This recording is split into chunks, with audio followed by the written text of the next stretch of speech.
Yan, hello mga ka-antrip, good afternoon po sa ating lahat. Welcome back again to our channel. So, katatapos lang ng mga pangyayari, gusto kong i-share kaagad sa inyo na lalong-lalo na doon sa mga baguhan pa lang po na motor shop business or motor parts and accessories. At doon sa mga hindi pa na-experience ang ganito, share ko po sa inyo para maging aware po kayo at magkaroon kayo ng idea. At nga pala, bago po pala tayo mag-start, ayan, shout out po sa ating lahat at sa mga bago pa lang po sa channel na ito at hindi pa nakapag-subscribe, pa-click naman po ang subscribe button at huwag nyo na rin pong kalimutan ang notification bell para ma-notify kayo sa mga susunod pa nating i-upload na video at pasuyo na rin please pa-subscribe po ng aking bagong YouTube channel, Ann Bailio Vlogs. So, ayan. Ganito po kasi yun. Sa mga baguhan pa lang po, lalong-lalo na po doon sa mga nag-i-start pa lang, sa mga nag-i-start pa lang at nakikisama pa tayo sa mga customers natin, yung mga naghahanap ng mga customers. Usually, tinotolerate lang yung ganito. Sa amin din naman po, nung bago pa lang ako, parang okay lang siya. Pero katagalan mga ka-antrip, hindi na siya okay. You know why? Kung ano po, may customer kami, kanina lang, may dala siyang black, magpapalit ng kanyang black, and then may dala siyang oil kasi magpapa-change oil siya. Tapos syempre sa black may dala na siyang mga piston kit, piston ring.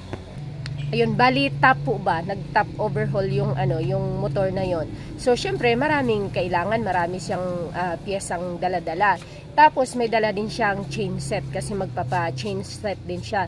So hindi ko alam na dumating siya na may mga dala pala siya na ganun na mga items kasi dumiretso lang sa mekaniko at nagpila doon na ipagawa. Medyo busy din kasi ako. Ngayon pagkatapos na sinabi na ng mekaniko kung magkanong labor. So usually kasi sabi dala niya yung lahat ganito ang labor sasabihin ng mekaniko. So nagcha-charge po talaga ako. Halimbawa po, yung may dala silang oil, tapos ipapa-change oil lang dito, nag-a-add ako ng 20 sa labor. Halimbawa, ang labor 30, magiging 50 yan siya. Ngayon, usually, pag halimbawa sa mga chain set, magiging 150. Tapos seat cover, halimbawa may dala, dati 120, kaya lang parang lugi. Kasi minsan nasusobra pa sa isang bar yung nagagamit na tacker, tapos maghahangin pa, parang break even lang. Kaya nung nag-decide ako lately na magiging 130 na ang labor kapag may dala silang seat cover at ipapagawa lang dito. So kanina, pagkatapos nun, sinabi na nga na ang labor, nag-add ako ng 100 as charge. Nagulat si customer. Sabi niya, sabi ni mekaniko, ang labor ay ganito lang daw. Sabi ko, opo sir, labor po yon ng mekaniko. Kaya lang po, dala nyo po yung mga items, dala nyo po yung mga pyesa, kaya magcha-charge po ako. Wait lang. Ayun. Sabi ko magcha-charge po ako. Hindi po ito add sa labor. Charge po ito dahil sa dito nyo pinagawa, wala po kayong binili dito sa shop at pinagawa lang siya dito. Kaya magcha-charge po ako. Sabi ko, ginagawa po talaga namin yun sir, charge. Para po kasi yung mga halimbawa lahat, yung iba na may ipapagawa lang dito ay hindi naman kami malulugi. Unang-una, nakapila kasi yun na imbes na ang matatrabaho ng mekaniko is yung customer natin na bibili ng pyesa, ipapagawa, ipapakabit, inuuna siya. Wala naman tayong kita doon, di ba? Walang kita ang shop dahil dala niya nga lahat ng mga pyesa. So what is charge nga ba? Siyempre gumagamit tayo ng mga tools. Wala tayong kinita sa kanya. Tapos gumamit siya ng tools dito. Ang oras ng mekaniko na bigay sa kanya instead doon sa customers natin na bumili ng pyesa dito sa shop natin at ikakabit sa motor niya. Before talaga okay lang yun kasi nga naghahanap pa tayo ng customer. Pero wag nyo pong hayaan mga ka-antrip kasi masasanay sila. Masasanay sila na bibili sila like sa mga shopping mall, online, tapos dadalhin dito sa atin, ipapakabit, tapos wala tayong charge, wala tayong kita doon. Ang oras ng mekaniko, instead na magawa yung may bumibili, yung customer natin na may ipapakabit sa kanya inilaan. Plus, yung mga tools, syempre, ginagamit, may maintenance yun.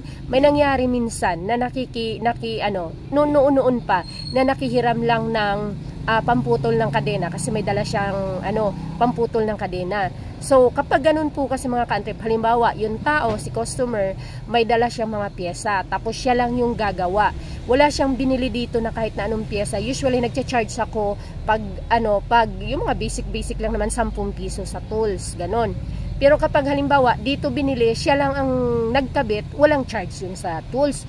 Or kahit na yung nakikihiram lang ng tools na wala siyang kinabit or bago, halimbawa may nasira lang siya dyan, may kailangan siyang higpitan, may kailangan siyang ayusin sa motor niya, pero wala siyang dalang pyesa galing sa labas para ikabit niya dito, makikigamit siya ng tools para ikabit niya, hindi ako nagpapacharge noon kasi hiram lang. Pero kapag kahit kadena lang yan or chain adjuster lang kinabit niya at dala-dala niya galing sa ibang shop or galing online or galing shopping mall, tapos makikihiram dito ng tools, makikitrabaho dito, nagpapacharge ako ng 10 piso. So, yung nangyari na yun, dapat wag natin yang itolerate kasi alam niyo nangyari. So dala niya na nga yung chain, nakihiram lang siya dito, 'di ba, sa 10 piso lang i-charge, so ganon. Nasira niya po yung pamputol ng kadena, naputol niya.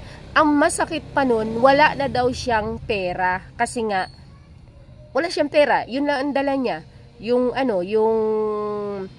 Yung kadenang ikakabit niya dito. So kahit nasingilin ko nga siya ng charge na 10 piso, wala na siyang pambayad dahil wala daw talaga siyang pera. So ang sabi niya, sige ibalik ko na lang po kasi pababayaran ko yung pamputol ng kadena. Nakalahati lang naman, 'di ba? Halimbawa, yung pamputol ng kadena 200, pababayaran ko sa kanya ng 100. Ngayon sabi niya wala siyang pera kasi wala siyang kapera-pera. Tapos sabi niya, sige ibalik ko na lang, bayaran ko na lang, ibalik ko na lang bukas. So hindi na siya bumalik, hindi na nagpakita. O di ba, nasira yung ating tools na hiniram niya na hindi naman galing dito sa atin ang pyesa. So yun yung point po nun. So yung nangyari kanina, nadala-dala niya lahat ng mga pyesa, ang oras na mekaniko na punta sa kanya instead dun sa customers natin na tatrabaho ng mekaniko na galing sa atin ang pyesa na punta sa kanya. Plus yung mga wait lang. Di ba? So we're doing a business paano kung may nasirang tools doon sa paggawa, nagkataon na may nasirang tools doon sa paggawa niya, sa paggawa ng mekaniko doon sa motor niya. Di ba? Sa atin naman cargo 'yun, tayo naman ang magpapalit doon, di ba? Dapat lang talaga na may charge. So umalma siya doon sa chinarge kong 150. So usually kasi depende rin kasi sa mood ko.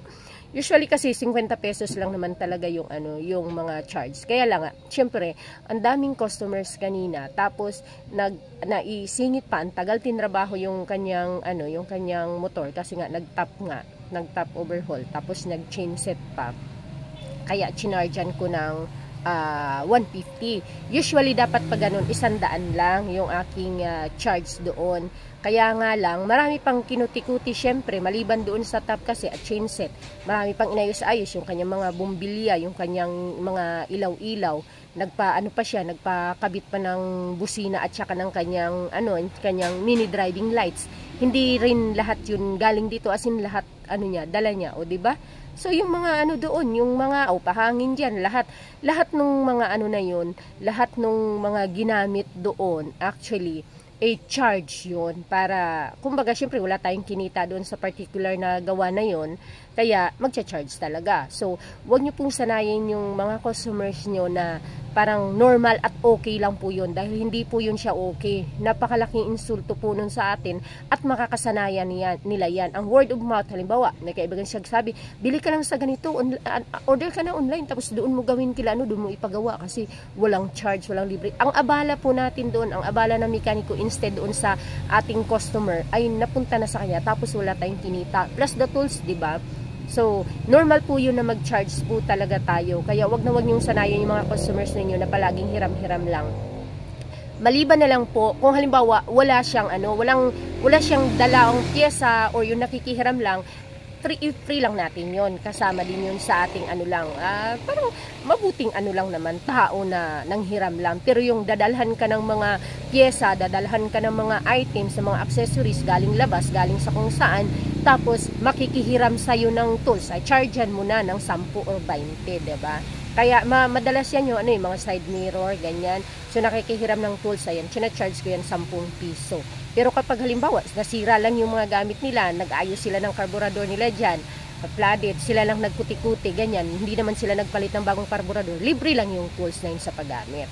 So yun lang mga ka-antrip, kasi medyo medyo matagal niyang naintindihan na pinaliwanag ko pa sa kanya na yun nga, yung point doon is ganito po kasi yun sir, yung sinabi ko sa inyo, yun din yung sinabi ko sa kanya, kaya sabi niya, sige, okay lang. At least ngayon daw, alam niya na ganun pala. Sabi ko, upo, ganun po talaga yun. Kasi ibang shop po hindi gumagawa kapag hindi galing sa kanila yung inyong mga pinamili. Ganun. So, usually, ganun naman talaga. Para nga hindi masana yung mga customers. Kaya lang din ba, sayang din naman sa kita ng mekaniko. Kaya lang, talo din naman tayo dun sa oras ng mekaniko na instead yung customer natin ang ma-assist or magawa dun sa mga pinapagawa nila. So, yun lang po. Thank you so much. Please comment lang kayo kung meron kayong gustong pag-usapan or i-share na kaya kong mabigyan ng point of view dito sa ating channel. Bye-bye!